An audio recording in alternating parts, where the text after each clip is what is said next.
Cashflow Diary Podcast, episode 233. Welcome to yet another exciting episode of the Cashflow Diary Podcast, the podcast that teaches you insider tips, tactics, and strategies for creating leverage streams of cash flow into your life. Learn from top-performing entrepreneurs, business owners, investors, and thought leaders from across the globe as they share their secrets to success. Like what you learn on this and other Cashflow Diary podcast episodes? Go to learninvestingnow.com and sign up to receive powerful tips and information that will help you succeed as an entrepreneur and investor. Now, here's your host, investor, entrepreneur, business owner, educator, speaker, author, and master facilitator of Robert Kiyosaki's cash flow game, Jay Massey. Hey guys, gals, people of all ages, and many countries now. So when I look at the reports, I'm seeing where you guys are from, and it's awesome to see how many different countries are represented, how many different people are listening. And I'm guessing it means you like it because you've been listening for a while. A number of you, if you haven't, and this is your first one, I think that's going to be great. But what I'm going to suggest is that you listen to the episode just before this one, because this is kind of a follow-up to the previous one, just to give you some background, so to speak. But more importantly, to think about the fact that I think in the last time we were talking, we were really talking a lot about measuring progress, not completion necessarily as your success metric.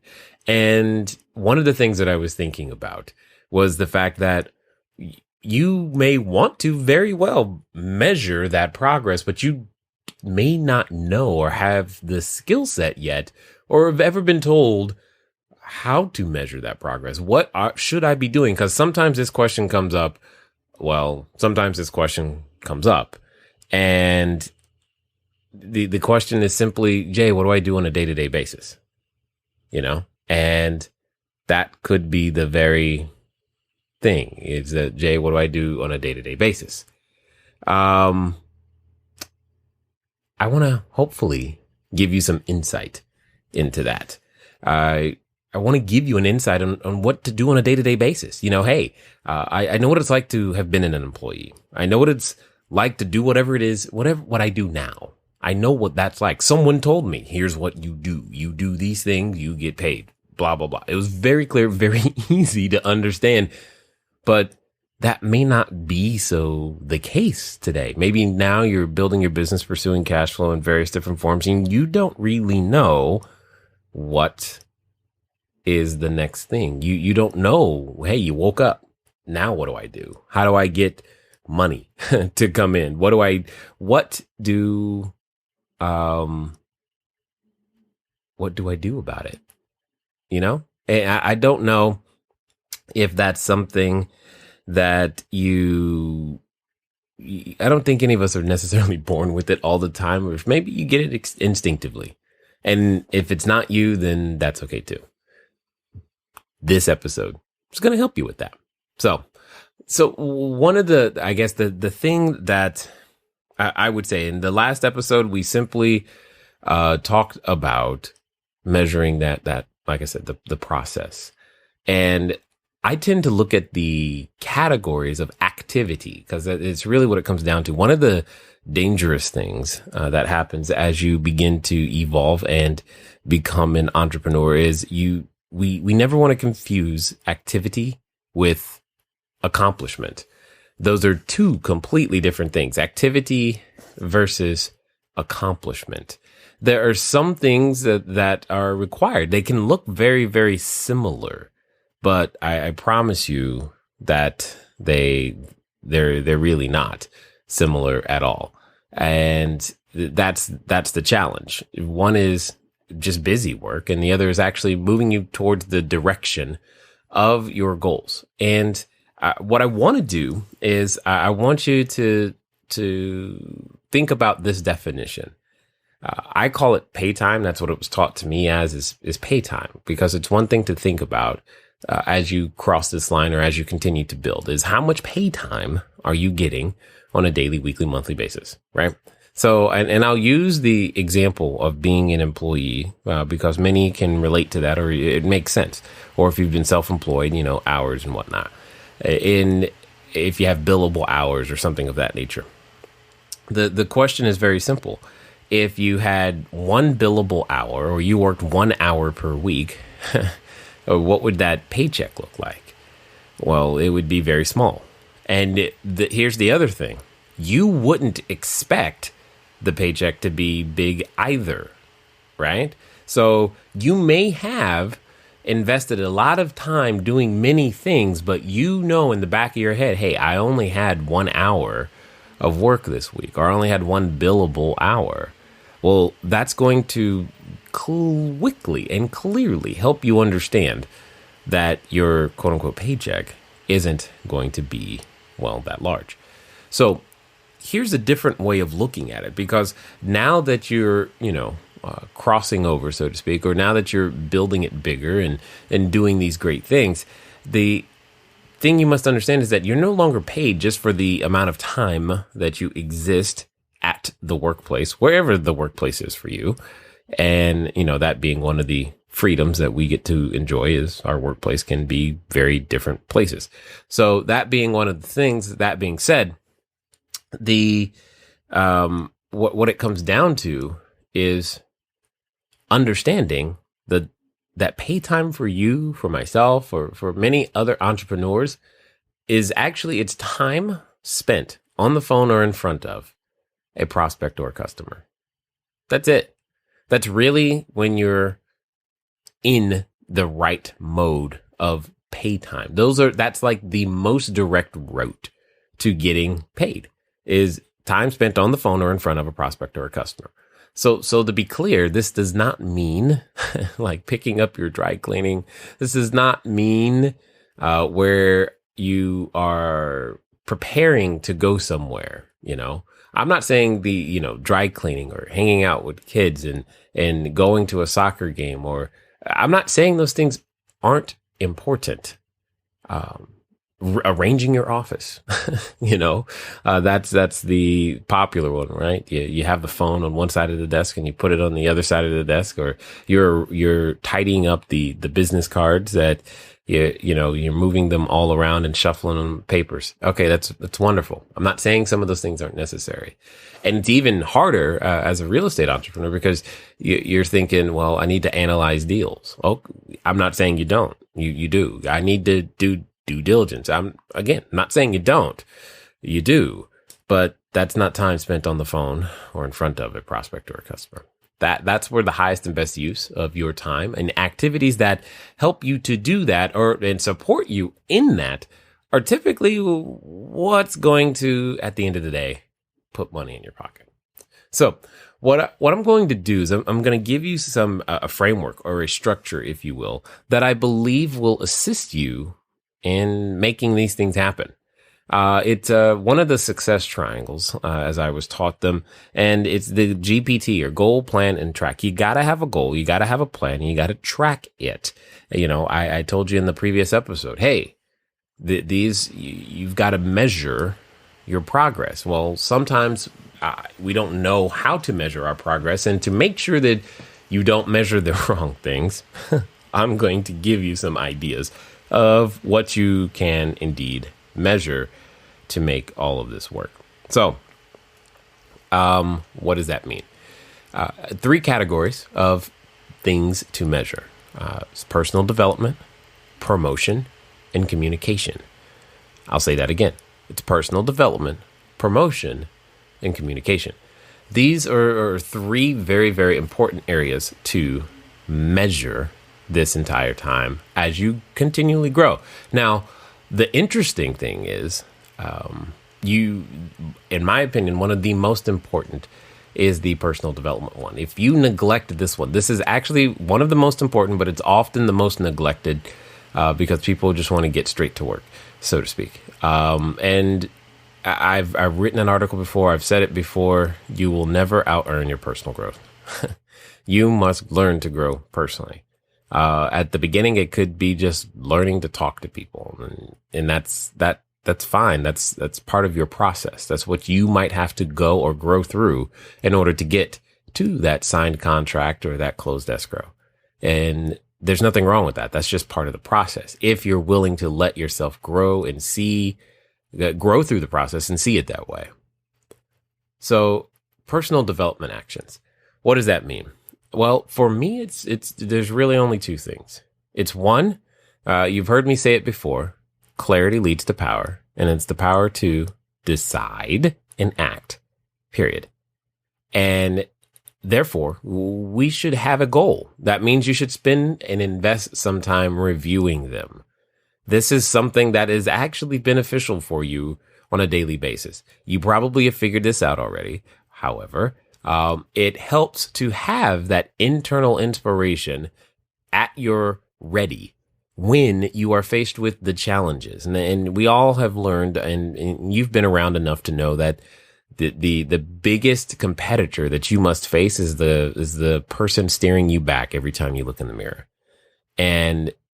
But learning how to deal with that person staring you back and making sure that your goals are bigger than the obstacles. Again, reference the episode, just before this one. And you'll understand that reminding yourself of why you're doing something is absolutely critical to your completion of it, to your persevering through it, to the tenacity that you will hopefully develop to make it completely happen. Cultivating your goals. This is something, in my opinion, that is absolutely critical. And it's one of those personal development actions that I know is skipped a lot. One of those things, when it comes to, cultivating your goals, another personal development action would be self-training.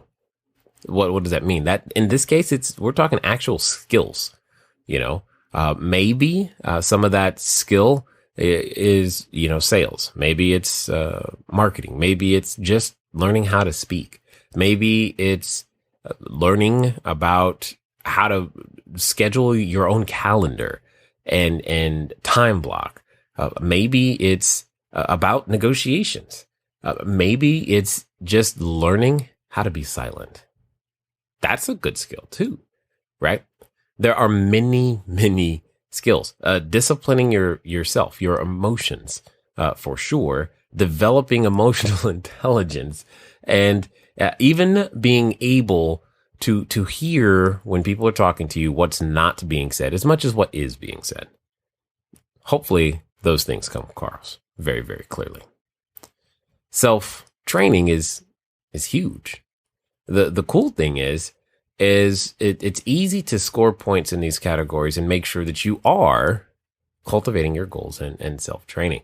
I mean, you may not think of it as self-training, but you can train yourself just to be grateful. In fact, one of the things that I do, a friend of mine, and some of you may know his name, John Asaraf, gave me a coin that I know he carries them himself, and he gave me one. It's a gratitude coin, quite simply. And every time I touch it, the whole idea that nothing else is just to think of something that you're grateful for. It's one of many mechanisms that helps me to maintain an air of gratitude. I'll give you a few more in this personal development category. Obviously, there's a time for actually defining what it is that you want to achieve. And when you're thinking about cultivating your goals, it doesn't even have to be large and looming. Just give yourself a goal for today, period. This is what I am going to get done today, right? This is who I'm going to be and show up as today. And just go after that, whatever that might be. Another quick exercise is to simply, and I like this one a lot, it can become a success journal or gratitude journal, depending on how you look at it. And all you got to do is finish the sentence, right? And it makes it very, very easy. Today, 5 reasons I am successful are. That's the question. And then you write down 5 reasons. What are 5 reasons that today you are successful? And it sounds silly, but if this is a practice you ever so would choose to adopt, just try me out for a week. Try me out for a week, right? Once a day, think of 5 things that today you will allow yourself to consider yourself successful for. And they can be anything. You get to define the rules, but you're training yourself in various different ways. Obviously, and let me give you a couple of examples just in case it's not as obvious. It could be simple as I remembered to hug my kids. I kissed my spouse on the way out the door. I said thank you to the guy that cut me off. And then I was nicer to my Starbucks barista. I don't know. It could be I actually closed the deal. Okay, awesome. I wrote 5 offers. Awesome. Whatever it takes. The point is, you can train yourself on these things. And this is important. The cool thing about self-training is that, there's no shortage of information today. We live in what many know to be the information age. And if you're listening to this is a form of self-training. You're keeping your brain, your mind, and your body, and all in the same conversation. Because you may not realize it, but by staying in the conversation, it propels you more. It puts you in a situation where you're more likely to continue to achieve. You're more likely to notice the opportunity. And so listening to podcasts, reading books, listening to audiobooks, these are all forms of self-training. Going to events, these are forms, seminars, these are webinars. These are all forms of self-training. And the cool thing is you're completely in control of all of those personal development actions. The next one is promotion actions. These are simply just one of the major reasons. And again, the reason, if your business right now is you've not done a deal and you're just trying to get $1,000 or you're in the 4 figures, you've got the same problem for the person who's actually done a deal and is trying to get to the 5 figures. And you've got the same problem the person who's got 5 and trying to get to 6. And you've got the same problem of the person who's got 6 and trying to get to 7, 7 to 8, 8 to 9, 9 to 10. It's really the same in a lot of ways for most of those individuals, especially the 4, 5, 6s, and 7s. It's promotion actions. Not enough people who they don't even know that you're in business. Period. They don't even know that you're in business. You haven't told enough people. And you don't just tell somebody once and go, okay, they know. That doesn't work. You can't, it doesn't work like that. You don't send a direct mail piece once and go, okay, I sent a direct mail piece. How come everyone's not beating down my door? And how come everyone hasn't responded and accepted my offers? It doesn't work like that. You don't send an email once. You don't do flyers one time. We all know what day junk mail comes. Because it comes the same day, every week, and it keeps coming. Well, let me ask you this. Why does it come more than once? Because it works. Period. And who's in business. Now, this is just one form, and again, I'm not necessarily advocating direct mail, because I definitely think it's one of the more expensive ways to go. And emails and flyers, these all things are it's a promotion action. Again, you got to do something. That's for sure. You can even turn how you leave a voicemail into a promotion action. And you've seen advertisements obviously on TV, but you see them in other places now for between, every website you're on, to Craigslist, to Facebook, to every social media platform.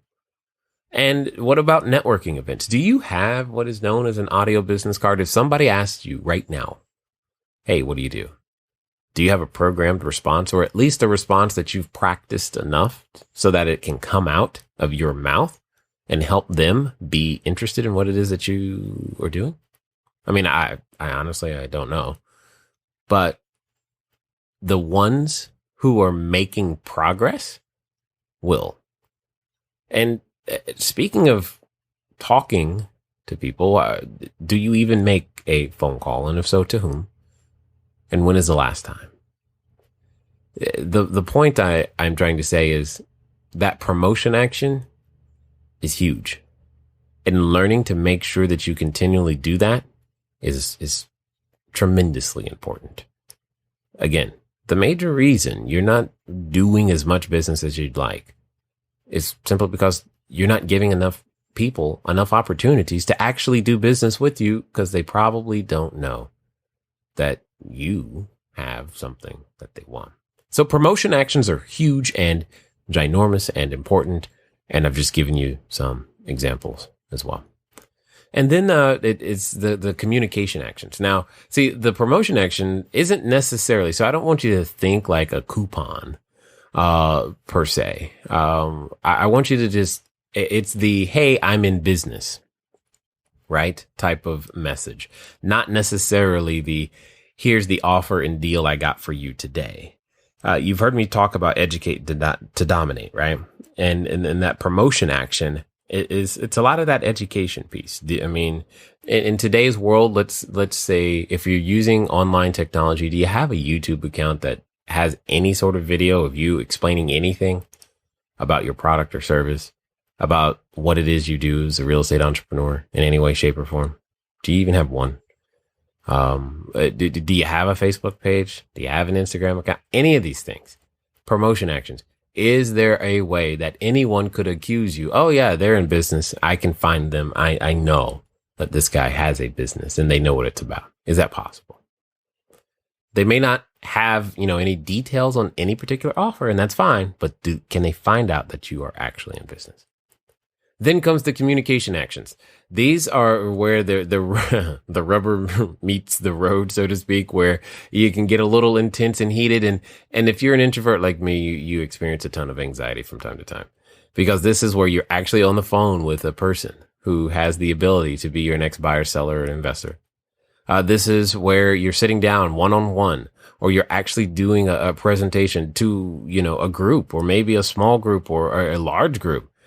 Maybe you are actually delivering a webinar. Oh my gosh. And now you're doing some, or you're following up and they've come to a presentation already, or you're writing that letter of intent and you're going over it with the potential seller and hoping that they say yes at the end of the day, looking for that yes, looking for that agreement. You're sitting down with that memorandum of interest or talking with the potential investor.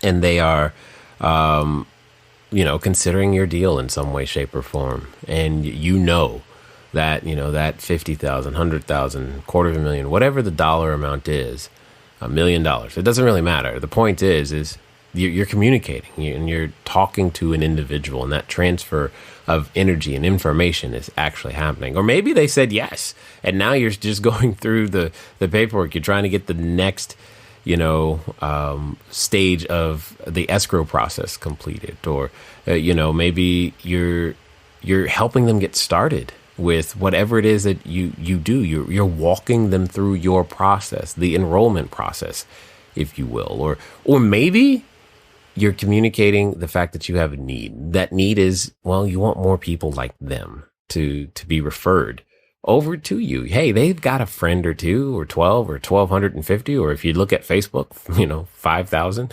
right? They have a friend or few. Maybe they should send some of those individuals over to you as well. Here's my point. Those are all communication actions. And those also they're high value and they should be done. But that's what you should be doing on a day-to-day basis. Some personal development, some promotion, and some communication every day. And it's wash, rinse, and repeat. It's not super sexy like you may have seen on, TV, and it doesn't happen in 30 minutes. But every day there's some personal development, promotion, and communication that's happening. Every day. That's what it must be. You must begin to have some sort of a routine in that sense. And the thing is, and this is where, it can get a little off, is I said the success triangle. You have to have a goal, you have to have a plan, and you have to track it. What does that mean? That means if you're going to have a goal for a personal development action, for example, you should say something like, I'm going to make sure that I listen to or consume a minimum of 2 books a month. Now, I just made up the 2 books a month. Yours could be 10. It could be 2 books a week. It doesn't really matter. The point is you now have a goal in your personal development action category, right? Or, when I get up in the morning before I go to bed, I'm going to write in my success and gratitude journal. Awesome. Great. Or I'm going to declare the number one thing that I must get done today, or in that when I accomplish it, I will allow myself to feel the feelings of success. Perfect. But declare those things. Make them those goals. Promotion action goals would, simply be, I'm going to meet 5 new people today. Name, phone number, email. I will meet 5 new people today. Or I will make sure that my, if you're going to go to the advertising route, I'm going to make sure I get all my ads placed today. Or if you're doing that direct, I'm making sure today 1,000 pieces go out. That's awesome. But that only counts for today. So just keep that in mind. Or I'm going to make those 25 phone calls, 250 phone calls. I don't really care the number. The point is I care that you make a goal. Right? That you make a goal. You should even have some of these goals for the things that you feel like you don't have necessarily control over. For example, I'm going to set 3 new appointments today, 15 new appointments today to meet with buyers, sellers, and potential investors. I'm going to give 15 presentations this week, 200 presentations this week. It doesn't really matter. The point is, have the goal. After that goal has been conceived, in order to achieve it, you should have some semblance of a plan. This is probably going to begin to involve your calendar. So I like to go what by when. What am I going to do by when? All right. If I'm going to, for example, there was a time when I spent a whole lot more time in my car than I do today. I rarely spend time in the car, and that was also the time that I dedicated towards listening to audiobooks. And it made it really, really easy. It's like, cool. So yeah, I'm going to get through my books really fast because I'm driving and, I'm listening to the books. And if you are any way familiar with Southern California traffic, like nobody's business that, traffic gives you time to get through more than one audiobook, or in this case, podcast. And that's important. But I had a plan. I didn't create a goal and just go, okay, this is what I would like to have happen. No, here's what by when. What am I going to do? That's the goal. By when? Put it in the calendar. Okay. Because that'll help you get it done. When are you going to actually make those phone calls? From what time to what time? 2 to 3, 1 to 4. And don't get hung up on, what's the perfect time to make a call? Everything works. Nothing doesn't. I'll say it again.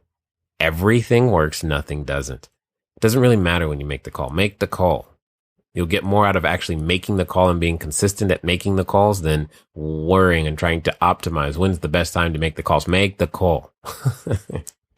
Okay. And it's important to understand these things. So what by when? You got to have a plan on how and when you're going to do these things. Okay. If you're going to actually write 12 offers this week, 12 offers today, 200 offers this month, whatever the number is, I don't care. If you're going to do it, how many are you going to do per day? Or what days is going to be your offer writing day so that you can do other things other days? And stick to it and do it. That way you have a plan. Then obviously, as I said, probably the most important piece is the actual tracking. You want to just, it doesn't even have to be complicated. A sheet of paper, an Excel sheet, simply fine. Ask yourself every day, take inventory. Did I do my personal development actions today? Did I cultivate my goals? Did I have any self-training? How many hours of self-training? Did I do it? Did I actually do any direct mail, emails, flyers, voicemail drops, advertisements? Did I meet the new people that I said I was going? Did I do it today? How many phone calls did I make? Did I do that? How many people called me back? How many appointments did I set? Did I give any presentations? Did I meet the goal I set for today? And this begins to comprise doing the right things long enough consistently is when you start to track it. You no longer have to wonder, it's not about measuring time. Oh, I was working for 12 hours. Okay, well, if you worked for 12 hours but made 2 phone calls, really, how much time did you really, really, really work? And you will no longer be able to deceive yourself. The other thing that makes this really, really helpful is when you're asking someone more experienced than you for help. And say, for example, you have this tracking sheet of personal development actions, promotion actions, communication actions, etc. Say you have that. And you can show them, look, I've been doing these things, but and I've been sending out, emails and flyers, and I've been going to networking groups, and I've been meeting new people, and I've been building my database, but I'm stuck. And maybe it's you're not setting the appointments, and now they can work with you and say, hey, tell me how you're trying to set an appointment. Let me listen. Let me hear. Or maybe, you're good at setting appointments, but no one's showing up to them. Or you're good at setting the appointments and you're delivering these presentations, but nothing's closing. Well, okay, cool. Then let's talk about, show me a sample presentation. What does that look like? Or maybe you're not even getting that far, and the real issue is you're just not meeting enough people. Your database isn't growing. And that could be the very case, but you don't know it. So instead of taking yet another course or class, what you probably just need to do is go talk to some people. Do what you know you should be doing. And quite honestly, if you're like me, you can get afraid to do it from time to time. I understand. Here's why I wanted to have this conversation with you today. It's because for many places all across the world, this coming week and the week after is going to be a really, really great time to do what I believe is the foundational, most important one on this entire list. See, when I'm working with a new client or a group coaching or whatever, I will often bet, like if I was actually like taking bets on who's going to make it and who's not, I often would bet on the person who's committed to their personal development, to the person who's always asking me, Jay, what's the next book I should read? To the person who's actually reading those books and growing and changing and still going to that next seminar, still investing in themselves and growing and changing. Because that's really where you're going to get the best and highest return. And I'm hoping that if you made it this far, you're one of those people. And I wanted to make sure that you heard that this is the time. It's your time. And to make it your time, go sharpen that axe. Sharpen the saw before you start trying to use the tool. And you are that tool. And now's a great time because, well, let's face it, you're already thinking about the next year anyway. And might as well do something to give yourself a shot at making the next year different than this last one. It's been fun talking to you today. I look forward to talking to you soon. Until next time.